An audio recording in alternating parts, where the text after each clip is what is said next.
Hey folks, looking to get a bit stronger, looking to get a bit leaner during this COVID-19 lockdown? Hey, if that's the case, it's totally doable. Don't think because the gyms aren't open that you can't make it happen. If you want to start the conversation, if you want to get something made, tailored just for you with the situation that you're living right now, don't be shy. Drop me a line, dave@davemorrow.net, or head to my website at davemorrow.net, and let's start that conversation, man, and let's get you into the Facebook group and let's get you sorted. All right, today the show is brought to you by a bunch of awesome veteran-run businesses. So I'd like to give a shout out to my good buddy Yannick at Commodus, a boxing club located in Perth, Ontario. They love to train people from beginners all the way up to competitive athletes. Their workouts are super hard but adjustable so everyone can do it and get something out of it. Kids, teenagers, adults, seniors, they work with everyone, and it's a great way to remedy anyone with ADHD. They're always on the lookout for new ways to train to make it more fun and challenging. You can even compete once invited to. You can have an idea of what they're up to by watching a few of the workouts on their Facebook page, and that's at Commodus Boxing Club. That's COMODUS Boxing Club, and that's in Perth, Ontario. Or you can head to www.commodusboxingclub.com or Commodus Boxing Club on Facebook or Instagram. Next up, Devo FX. Devo FX are your all-in-one special effects makeup shop. From casualty simulation with emergency first responders to creating creatures and props for your next big feature film, Devo FX have the experience and the skill to see your project through to completion. Devo FX have done a multitude of applications on many of your favorite actors for several feature films and television programs.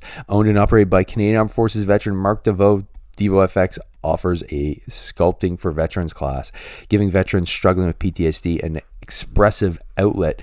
These are just a few reasons why Devo FX is suited for your next project. Go check these guys out, man. And lastly, we've got Jane Wood of Nourish the Moment, or the Mindful Nutritionist. Jane Wood does not do meal plans. All right, fellas? She doesn't do a meal plan for you. She's going to look at the root cause of why you're stuffing your face, of why you can't get a grip of your nutrition, why you're having those tasty cakes at all times of the day. She's a mindful nutritionist, so she's going to make that mind-body connection for you. That's pretty cool if you ask me. So if you want to go check her out, head to Jane Wood on Facebook, and she'll be sure to set you up with a plan that is tailored for you. So go check out Jane Wood on Facebook, and she'll be sure to sort you out.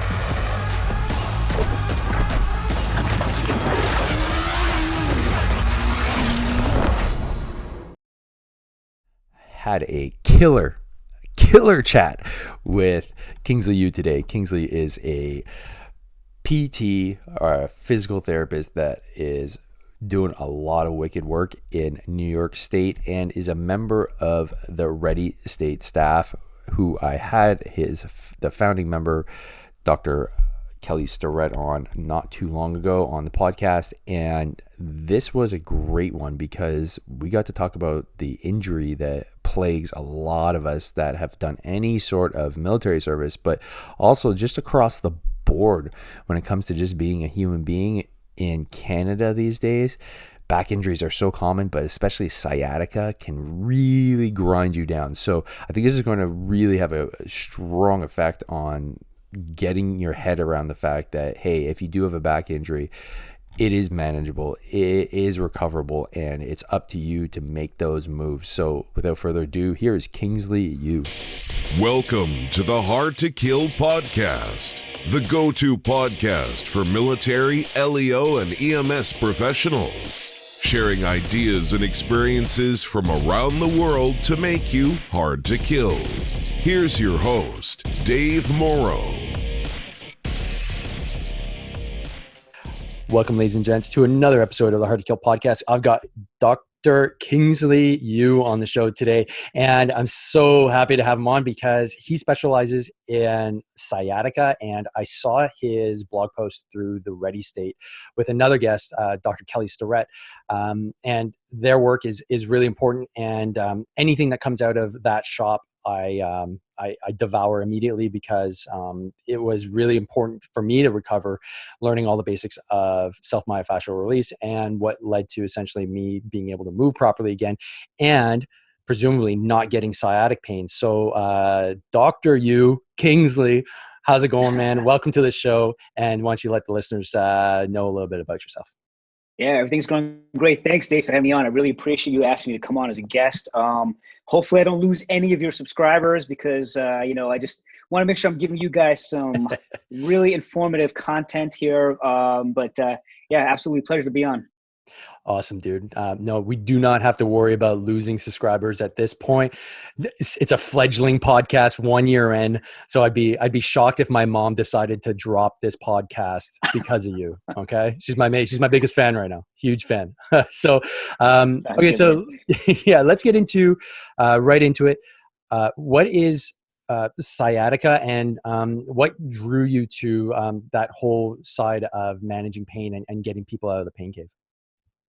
Well, so just to answer your second question, to get people out of the pain cave and all of that stuff, I guess it goes down just to it's kind of like the traditional question when you go into physical therapy school and like during admissions, they're like, well, so why do you want to do this as a career? And I'm like, well, I guess, okay, this is my chance to give you my backstory. And really for me, it was just, I just wanted to give back to people because when I was younger, I was just like passionate about sports. I don't know, for whatever reason, I always was like just really interested in just like improving your athletic ability, your capacity to be faster or whatever. I'm an undersized person. I guess I'm like the size of a large child, right? And as an adult.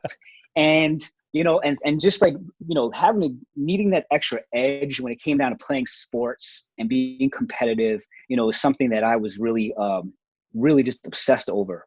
And, unfortunately, like trying to keep up with things, I wound up developing these overuse injuries when I was younger. Right. And I was like, well, my experience was, okay, you have this overuse chronic injury, you're inflamed, let's shut you down for 2 weeks and then let's put you back on the field. And I found out that didn't work. And I was like, there's gotta be a different way here, So I was like, look, what can we do to get you back on the field and let's bridge that gap. And that's why, I'm doing what I'm doing now. It's like, I don't have the traditional physical therapy practice, right? Physio practice. I work with patients one-on-one for a full hour because I came from a place where I saw about 30 to 40 people a day. So if you break that down per hour, you saw a ton of people. We weren't giving them the best that we possibly could. We weren't giving them the proper information. We weren't scaling our interventions so that we can efficiently get a person better faster. And, so that's why I kind of just, that's why I broke off and did my own thing and started to build up a practice where I was able to give everyone, whoever came in to see us for an hour, the best that we possibly could, so that we can give you the best information, because that's most important, is learning, and then it's doing at the same time. Solid. So your practice is in New York State. Yes. And can you explain kind of how Evolve to Perform came about and what you're up to these days? All right. Yeah. So, the reason why we started this is just basically out of frustration and fatigue, wanted just to give our clients and patients that we work with, just the best information so that they can get better, faster, and not waste their time. I didn't want them to come up with this preconceived notion that physio or PT is just, cookie cutter, and quite frankly, boring and not exciting for you to partake in. I mean, so that's really it. Yeah. It brings up the analogy that I often use, the difference between like a doctor and, let's say, a PT, or a coach. You have the lifeguards at the beach who, if you jump to the water and you're drowning, man, those lifeguards, they'll jump in, they'll pull you out. And that's like the doctor. Like, they're going to ensure that you're alive and that you can get back into the water. But it's the individuals like yourself that are actually the swim coaches. So they're the ones that are actually going to get you better and long term. So you don't have to worry about going to the doctor and, getting pills or getting pain meds or whatever it may be. So what is a typical client of yours that come in? What are some of the general problems that you see kind of widespread in your practice? Well, I see a lot of just chronic back injuries. And so, with the way that we're framed in our model, it's a lot of the overuse injuries and the ones that we're actually trying to help these individuals prevent having to go in for surgery under the knife, right? It's like, hey, look, look, you may have a torn rotator cuff, but hey, look, we can fix that without you having to go in, so that, you're going to be hopped up on medication. You're going to be, just completely, for lack of a better word, like useless to your family and your friends and whatever else it is. Right. And cause you're going to be completely dependent on somebody for a short period of time. And, that's a helpless feeling, right? It sucks. So it's a lot of it's just, we want to give them that optimism again, like, hey, look, reclaim your life, right? Get back to where you were, because somewhere along this continuum of our life, you lost that ability. And so why? Why is that? And let's get you back, up and running again, so that you don't have to face these long-standing disabilities and issues down the road. And you really want to thrive when you get older and not feel like you're just surviving. We have very similar philosophies on that. My goal is I want to be able to run full out with my grandkids. Yeah. And to get there, that's a lot of work, man. Like it seems simple and like now, no problem. But when I'm in my 80s, am I going to be able to? Well, the goal is to make sure that the machine is working so that I can actually get there. So daily practice. And that's only recently that I kind of adopted that philosophy, but that's what I use with my clients too. And I realize now, like when I was doing my university studies, I really should have gone into what you're doing, because I really love it. I dig deep into the stuff and, read the books and just love consuming that kind of material, because it's so important, because it made such a huge difference for me, because, growing up essentially in the military, we don't get that kind of training. We learn how to punish the body. But there's no talk of recovery. There's no talk of how do we prevent. It's okay, go until you break, broken. Okay, next up, let's go. And that's why having conversations with people like yourself is so important, because we don't have to get broken. There's a way to actually progress through things. And when things start to tighten up, especially when you're young, we got to have that mentality that we can actually prevent rather than just crush ourselves and crush our hips, crush our backs, crush our knees. So you mentioned back injuries. So I'd love to be able to touch on that because that's a huge part of my life. And you also mentioned, just you're kind of useless when you get a significant injury. It's hard on the ego. For me, it was devastating, but it was also very positive in the sense that it was so crushing that I knew I had to change, and what I was doing was obviously not working. Right. So take me through essentially what would you typically do for somebody that, in my case, I have a double herniation. I lock up. I end up not being able to move or function, tons of pain, but I'm still in my 30s and I want to actually live my life and actually take care of my kids. Take me through essentially, I come into your shop. What would be your kind of protocol for me? Well, I mean, I guess in general, I mean, I would just run anyone by and be like, well, what's your movement IQ? I mean, that's something that I'm just really curious about, because it's like, all right, well, do I have my work cut out for myself today? Or, where can we start this conversation in terms of like, how well of a mover, or how well do you know like some terminology and some of these basic principles that we talk about, right? So, I think the toughest thing too is just kind of like, everyone's just willing to and rushing to give me their MRI report. And I'm like, well, okay, so who do you want to believe? I mean, it's like, do you want to believe me that you actually have the potential to move with these herniations, pain-free? Or do you have your mindset that you need to get that injection, you need to go in for a procedure to get this corrected? Because right now you need to figure out who you're going to trust. Because if you're leaning the other way, then it might not work. It probably won't work because it's already, pre-framed this situation and this environment for you like that. Like it's just, it's kind of like it's damned if you, I mean, you just like, it's a tough situation, and I get it. I mean, that's the medical model. Everyone's like, look, ESPN. All right, well, this athlete's hurt. They limped off the field. Oh, right away we did an MRI. This is what it showed, right? And, like, I've gone to some lectures, and Dr. James Andrews, I don't know if you know who he is, but he is like the guy to go to in Alabama, right? For elbow injuries, for shoulder injuries. He is like the main guy. Brett Favre went to him when he had a shoulder problem, right? So all of these guys go to James Andrews, all throwing related injuries, because he's the guru. And I went to a seminar that he spoke, that he was a keynote speaker at, and he said like, well, if you want to give any type of baseball player an excuse for why they're not performing well, just perform an MRI on that shoulder, and then you'd be like, oh, okay, that's why you're having a problem.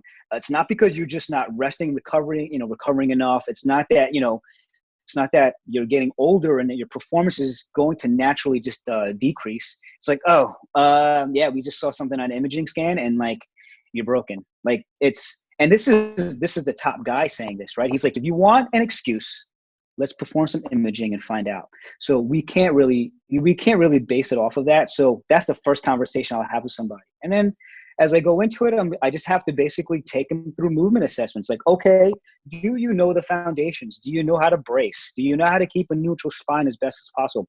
Basically, it's just saying, are we able to get you to stack up your spine, in the most stable way, right? So, talk about like, I think we're just going to reference like the blog article, right, on sciatica, is because it's like, well, if we're playing a game of Jenga, like, do you have those blocks stacked up on your spine?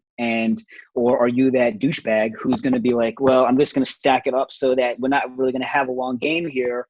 And then it's like, so the second that a breeze comes by, everything's just going to fall over. So we want to be able to first make sure that we're stacked up and we're nice and congruent and we're nice and stable.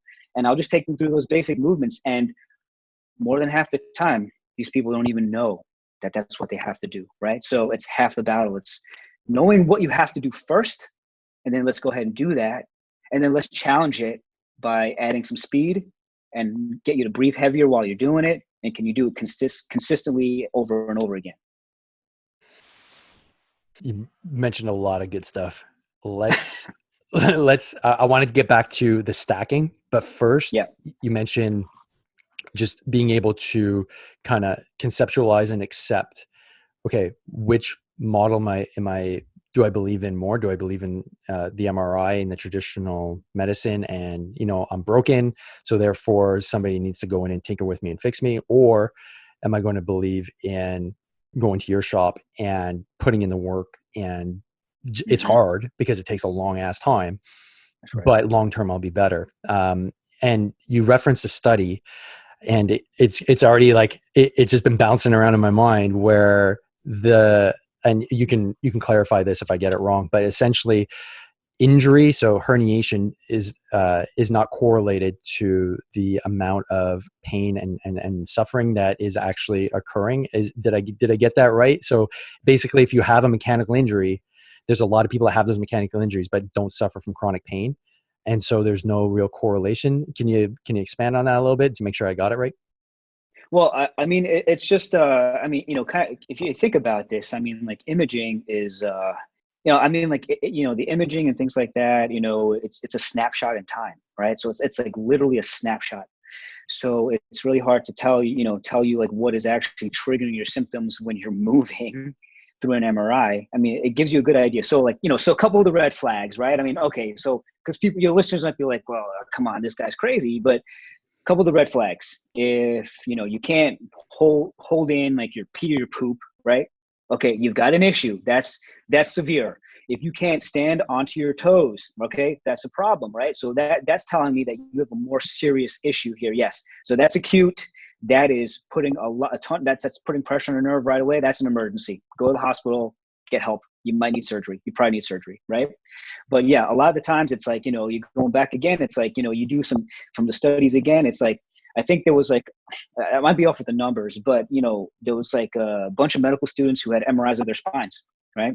And turned out that like 70% of the people who had positive MRI findings of like bulging disc or herniated discs were asymptomatic. So 70% of those people were like, oh, I've never had a problem in my life.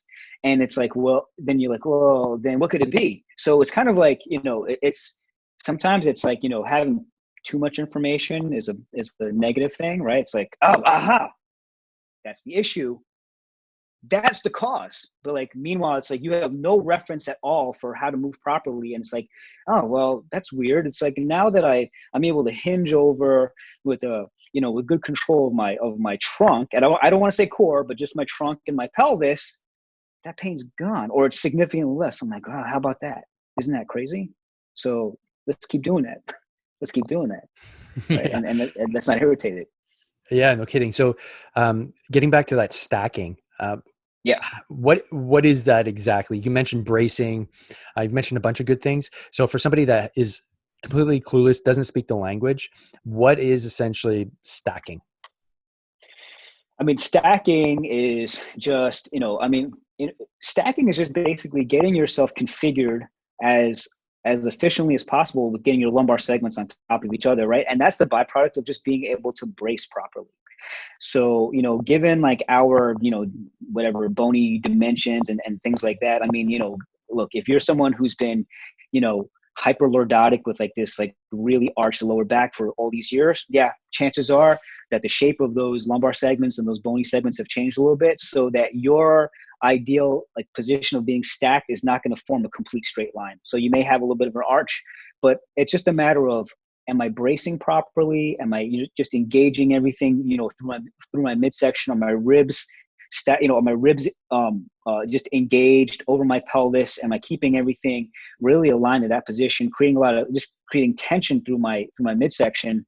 And that's basically stacking, right? You're just putting yourself in the best position possible at the start of the movement, so that you have a really stable foundation and chassis for everything else to move on. I mean, does it make sense? Absolutely. I mean, the visualization of like a chassis that is stable, just like your car, if it's got rust and it's all busted up, the odds of it going from point A to point B in a straight line safely is very low. And the concept of bracing was something that was introduced to me a few years ago and completely changed everything for me. Because yeah, when you grow up, I mean, it's almost that we don't get that instinctively taught to us growing up. It's something that, if you're an athlete, even sometimes that's not even intuitive until somebody points it out. It seems like it was something that we always used to do, but we've kind of lost a little bit of that just instinctive knowledge of how to actually get control of our bodies, and especially bracing. Just getting that tension before lifting, pressing.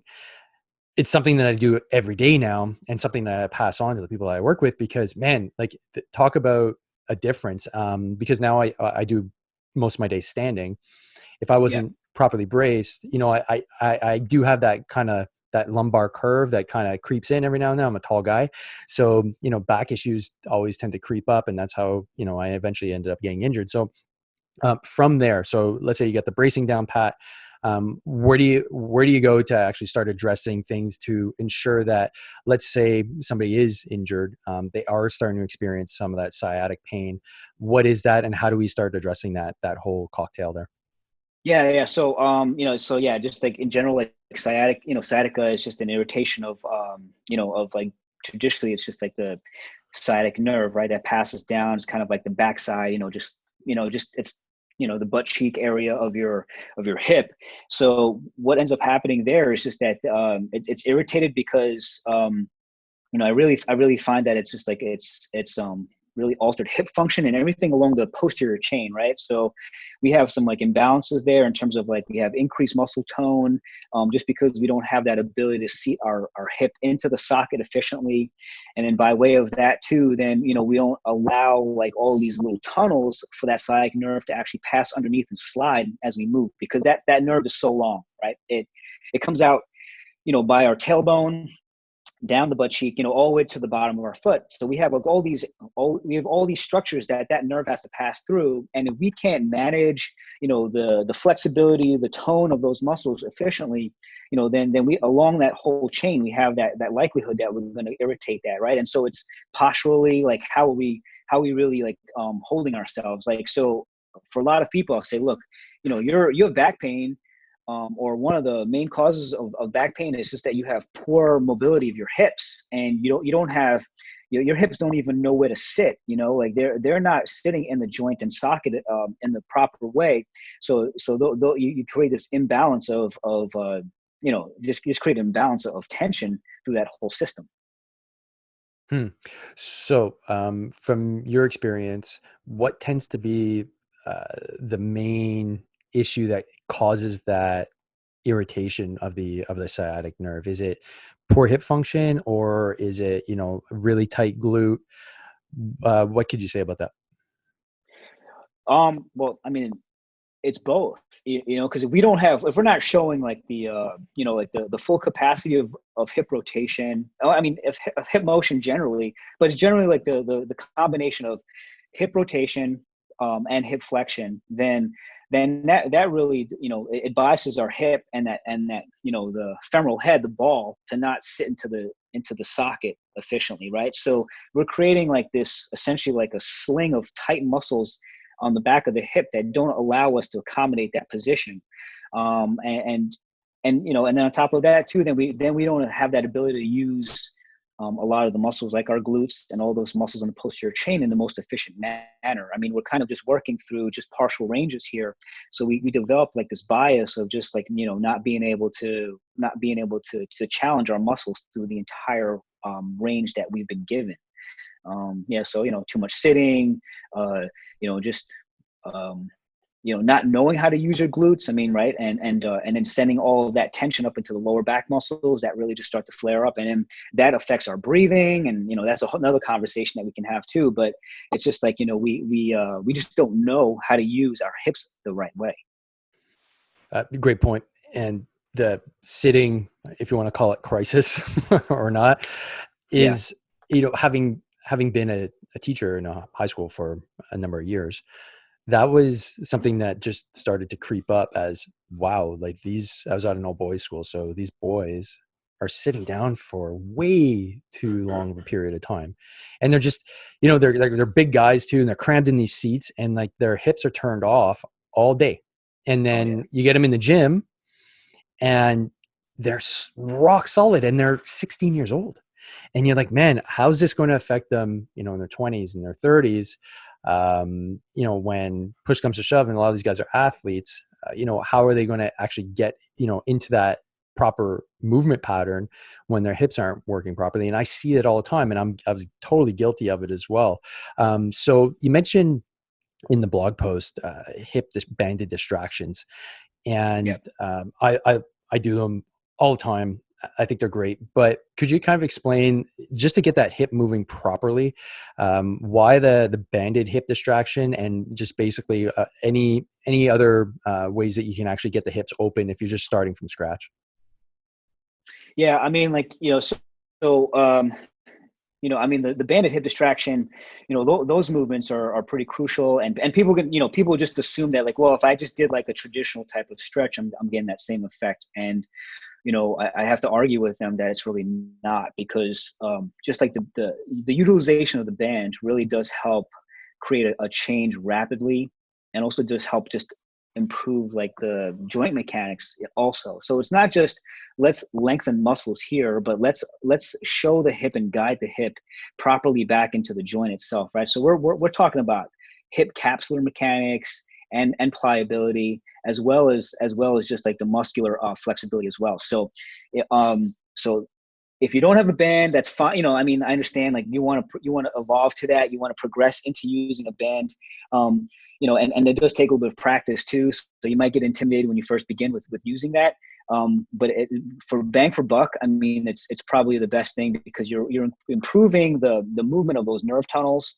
We're getting that sciatic nerve to be able to slide in relationship to all that soft tissue around. So I don't want to talk about like anatomy specifically, but you're just improving like that whole, like, you know, just the movement between all those networks of tissues so that we can take that tension away off of the nerve itself.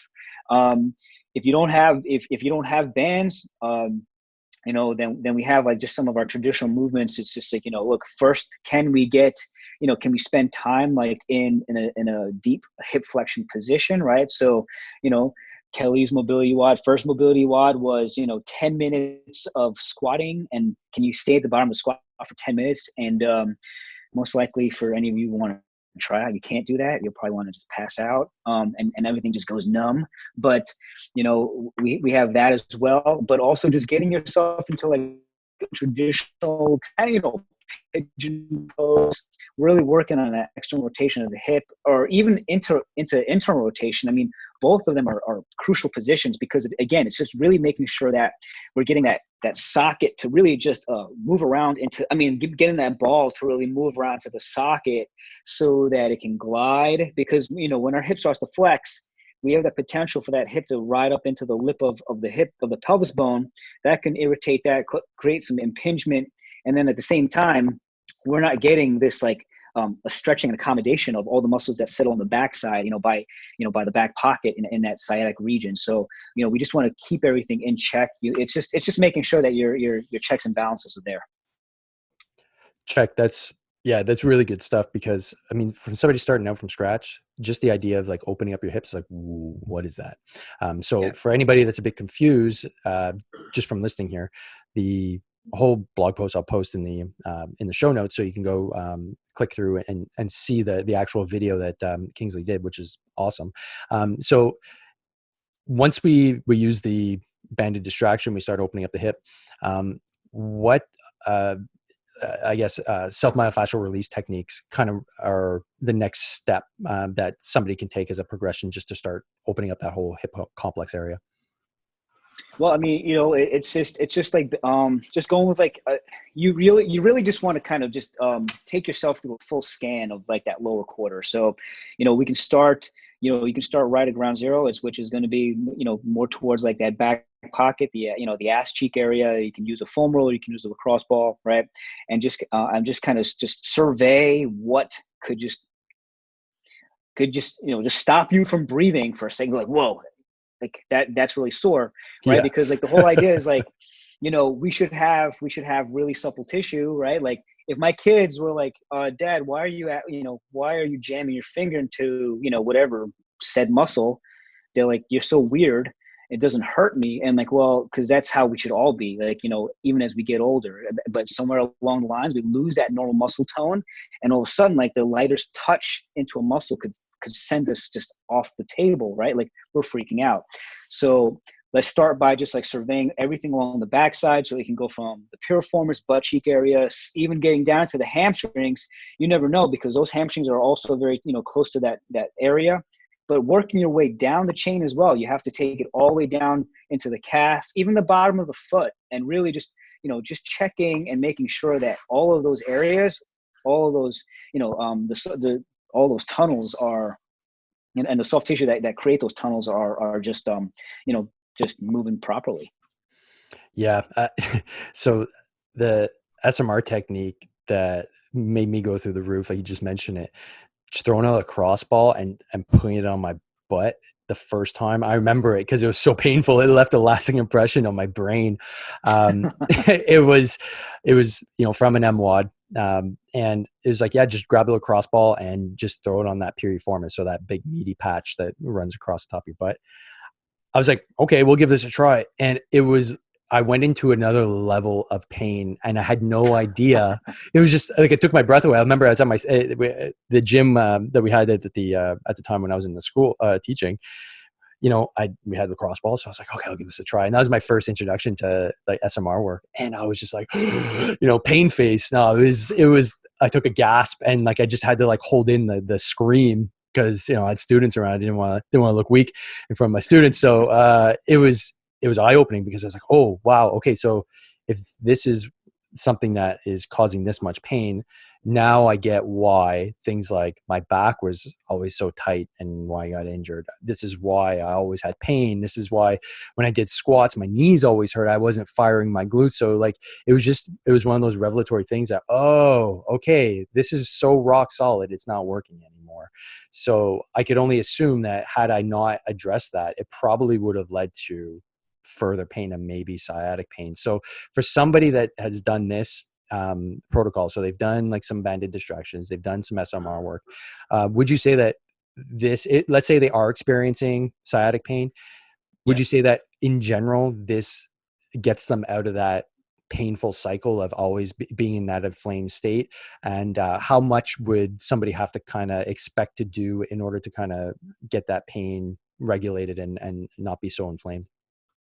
Well, I mean, the first thing is, let's not like, think that this is going to be like a life sentence of mobility work, right? So, we want to obsess over it for a short period of time, just be consistent with that. And, I guess really it's just a matter of, you just have to ask that person, that individual, and you have to ask yourself, if you're going to commit to this, is, how much time per day can you reasonably just dedicate to this, right?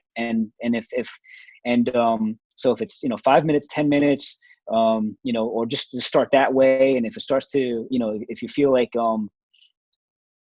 you can manage more time, then go ahead and do that. But I mean, it's just like with any client I work with, I'm like, look, how much time? Okay, tell me how much time you can commit to this on a daily basis, and I'll work up a game plan for you, right? And let's prioritize what's stiff. So it's not like every single day, like that you're going to have to mobilize this particular thing, for this period of time. It's, it's really going to be a fluid situation, because it's going to be dependent upon, well, what have I done these last couple of days? What am I planning? What am I going to be doing? So, I know it doesn't give you much of an answer, but it's just like, if you can carve out, Ready State says, 10 minutes a day, that's all you need to do. And, and just prioritize that, find something that's just getting your attention the most that day, and then just apply that, and then just pick something else, like down the road, or the next day. But you just want to obsess over for a short period of time. What was the other part of the question?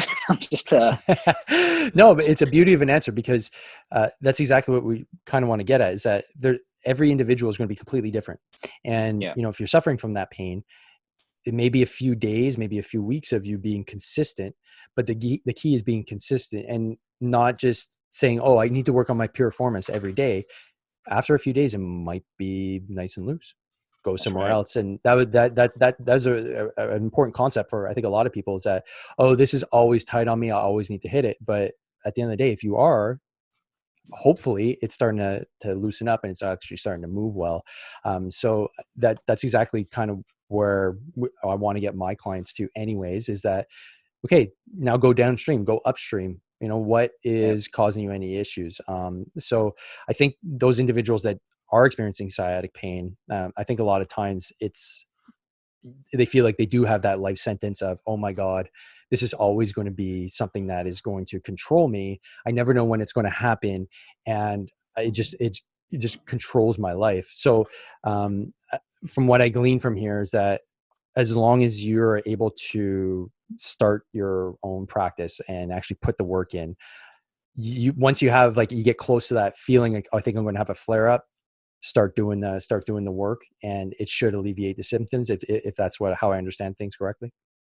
Well, I mean, yeah, but we want to be able to just like create a buffer for any type of like errors that we're going to make. And, so, we just want to be, I mean, definitely being proactive, and let's not wait till it's too late. It's like, we can definitely put out a spark before a fire starts. And that's basically what you want to look at. And, but I don't want the audience to think that, that it's like mobility work is just like SMR and stuff like that, right? It's okay, well, let's start to load up these tissues now. We've taken the handbrake off of your movements, right? So we're starting to restore your capacity to move properly.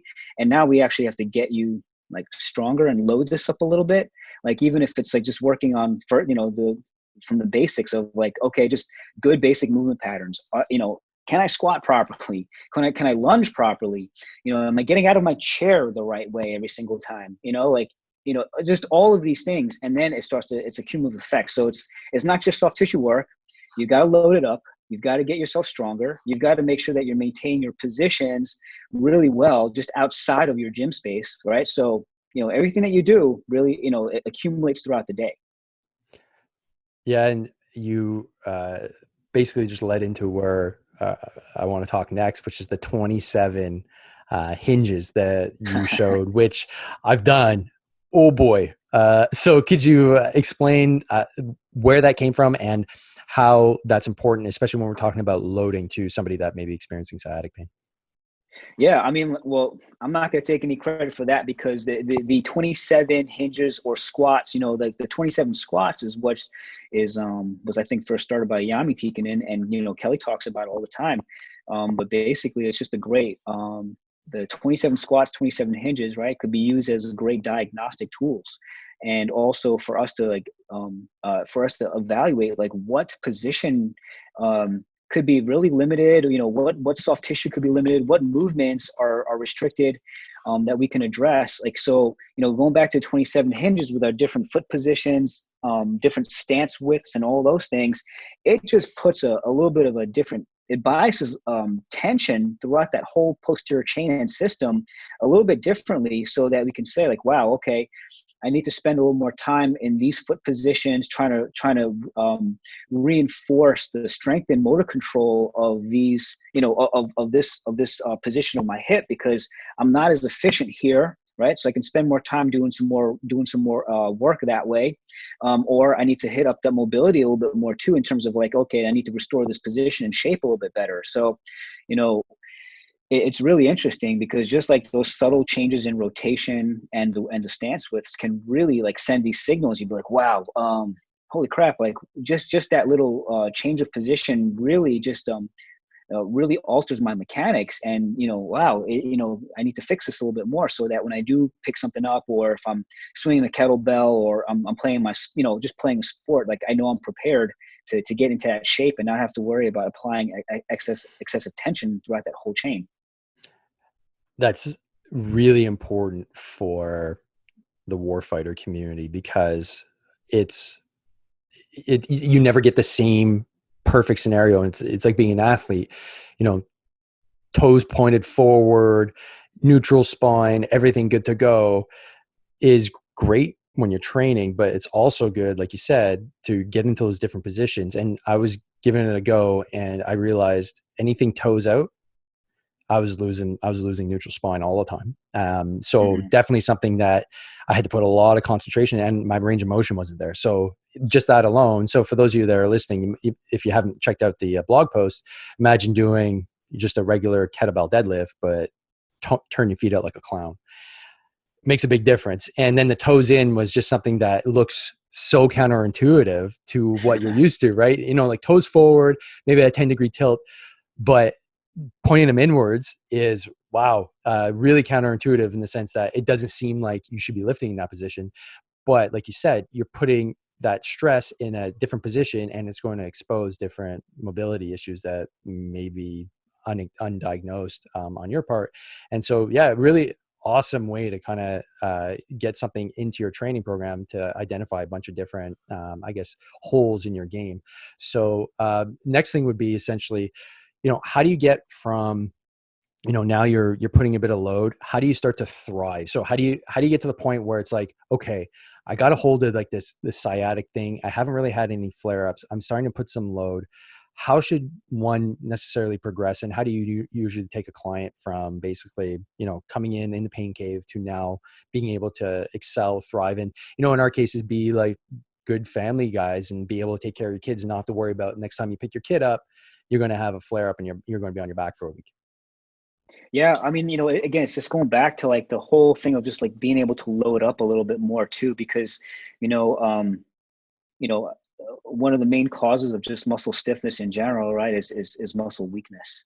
And so, so people are like, well, I'm just going to be like perpetually stretching and mobilizing, and I'm like, well, it's like an inverse relationship. So like your muscle stiffness will decrease as your muscle strength also increases, and then we strike a better balance. So this is like really our justification for why we need you to train. We need you to start to do things, that are really going to get you over your baseline. That because your baseline wasn't working for you, and that's why you came in. So it could be just, I mean, it's really simple stuff. I mean, look, my office is based in a gym. Like, it used to be a CrossFit gym, and now it's more of a high intensity workout stuff. But I mean, I've got barbells and kettlebells for my clients. Like, it doesn't matter how old or how young they are. I'm like, look, we're going to learn how to hinge properly. We're going to learn how to load. We're going to learn how to pick these things up properly.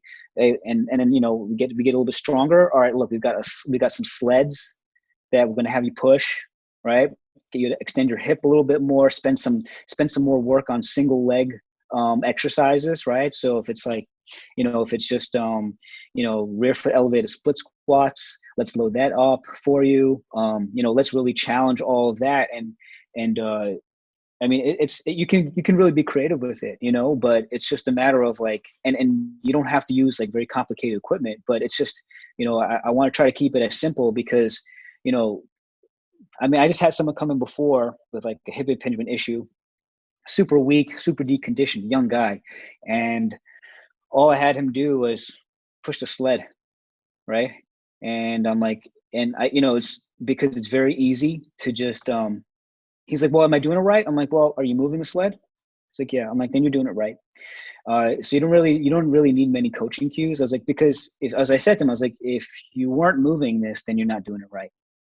And it's just very simple that way, because it's like kind of self-corrective, right? It's like, well, your body will know that I need to put myself into this position in order to get this task done, something like that. So it's not really complicated. It's not extremely sexy, but it's just a matter of like, let's just matter of fact, let's get you to be able to just get you to get stronger, build up your confidence. Let's get you to do things like, single leg work that you've completely neglected these past couple of years. And you'll be surprised like how difficult these things are for you.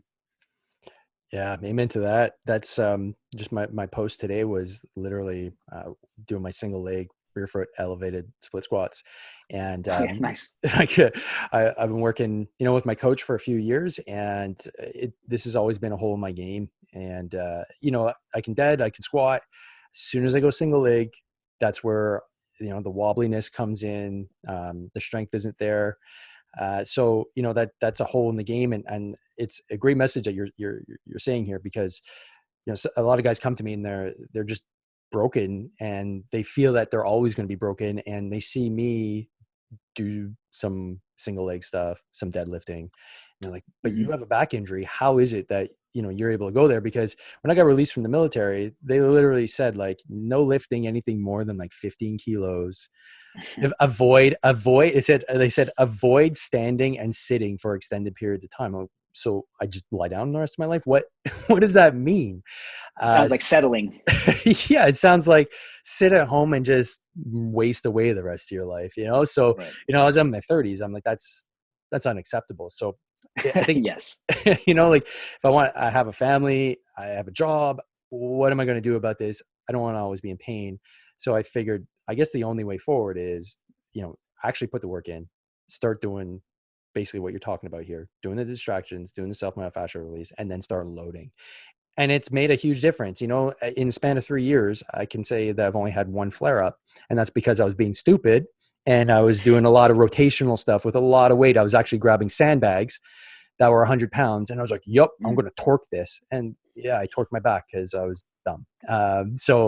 But over 3 years, the bracing and stacking and all those good practices really add up over, the rest of my life. And that's, and a really important message to kind of get out there is that you can get better, and you just need to put the work in. And it's not just pills, and it's not just resting and relaxing. It's putting in the work. So yeah, thanks for sharing that. So yeah. I do have to ask you a few other questions, namely, first, what's your favorite Marvel movie, dude? I heard you're a huge Marvel fan. Oh man, dude, that's I don't know. That's a tough question. Like shoot. I mean, I think right now I'm just gonna go with Infinity War because I don't know why. I don't know. I mean that movie was like just set the tone. I don't know. It's just something special about that movie. My kids are like, Dad loves Infinity War. He can watch that every single day, and they're right. On Disney Plus, I can just. I mean, is it even available on Disney Plus? But I can watch that every single day. It is. However, I'd have to agree with you on that one. I have not seen Endgame. I've been saving it for. It's like almost when I lose my virginity to it. Like, it's just like, I want the special moment. I want to be in my basement. I want to have the lights just right. I want to have the right beer. I want to just be good. And I never get that moment. And I'm just like, no, not now. I don't have the time. Not enough time. Oh man. So I got to do it. I got to do it because I know people. I've gone this long without getting it spoiled. So I'm sure one of my dickhead friends is probably going to spoil it for me on Facebook now after they hear this post. Guys, don't do it. You gotta let him just watch out. Let Dave just enjoy his moment, guys. So, I'll post this probably in a few weeks. So it'll put the timer basically on me to watch it before I release this episode. So next question is, obviously, you're at the pointy edge of the stick when it comes to treating people and getting people moving better and getting out of the pain cave. Who are you reading or who are you listening to right now that you may be able to share with the listeners so they can get a hold of whatever you're digesting right now? I mean, like lately I've just been like really just diving into like more like I don't know, just like getting to the minds of more of like these like business people, like kind of just getting like an idea of their stories. So one of the books right now that I'm listening to, I don't do much reading because I'm always listening to the audiobooks, is just kind of trying to finish up Shoe Dog, about Phil Knight, who was like the founder of Nike, and kind of just like listening to his story because you just like you don't realize actually how many times like his company was on life support, and just like basically like almost like just on their last legs and days of being able to continue on. And then it's like, then obviously we know how powerful Nike is now too, so it's inspiring. So I'm just trying to figure out, like, I'm just trying to learn more lessons from like people like that, just because they've it's just really inspirational. So just stuff like that. So like, cause like more from like the clinical side, like I've been steering away from that. I mean, I don't know, just trying to learn more about these more influential people, about what they do. It's just it's really inspiring. Check. Yeah. The entrepreneurial side of things, again, like when you're in the entrepreneurial space, like you're obviously well versed in what you do, and you can go down the rabbit hole in clinical research and everything like that. But to have a broader view of what's going on, and especially because you run your own business, for me, that's kind of what I've been up to now too. Like I do a lot more reading on mindset and entrepreneurship than I do in the actual field, just because you can have all the clinical research in the world, but if you're not being successful on the entrepreneur side, you're not going to be able to change the lives of those that you want to help, because you didn't have that background. You didn't have the knowledge. You didn't have XYZ to keep things going. So it's just as important as having that medical research background and the latest study in the back of your mind. So very cool. And then lastly, dude, what makes you hard to kill? Just being flat out stubborn, man. Stubborn.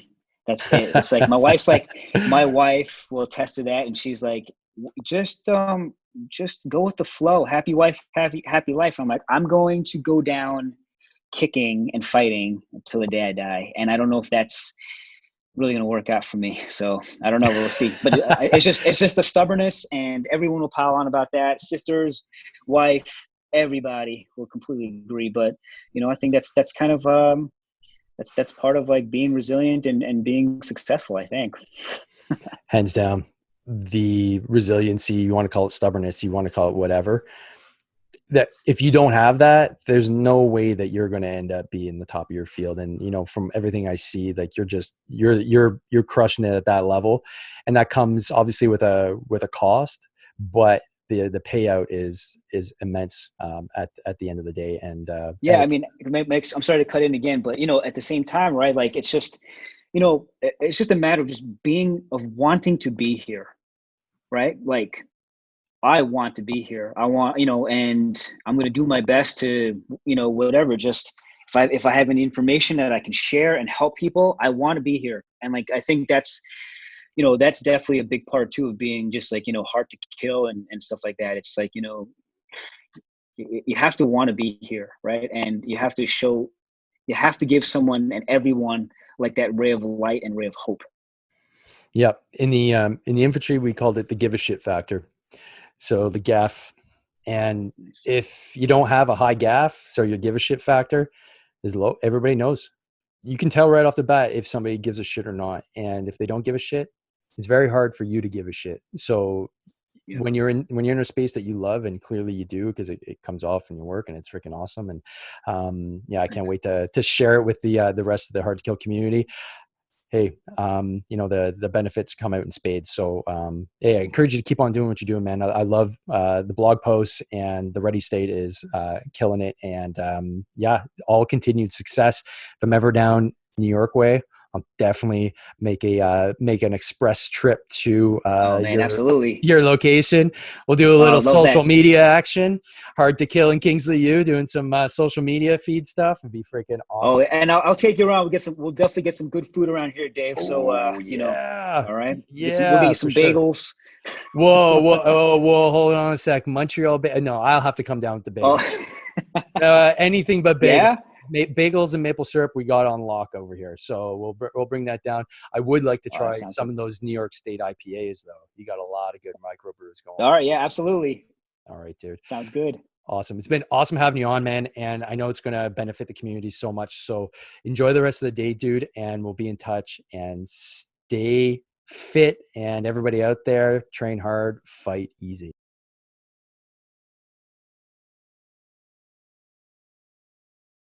All right, folks, one last thing. Dr. Yew, Kingsley, he wanted to make sure that everybody had access to his 10% discount on the Mark Pro. Mark Pro is a cutting-edge electronic muscle stimulation device that helps muscles recover faster, allowing professional and everyday athletes to perform and feel their best. Our patented technology takes active recovery to the next level with non-fatiguing muscle activation. So head to markpro, marcpro.com, and on your order, type in Kingsley PT. That's KINGSLEYPT for 10% discount on the Mark Pro. Thanks for listening to the podcast. You can find out more about training, nutrition, and mindset at davemorrow.net. Be sure to like us on Facebook and Instagram at Dave Morrow PT. And don't forget, strong people are hard to kill.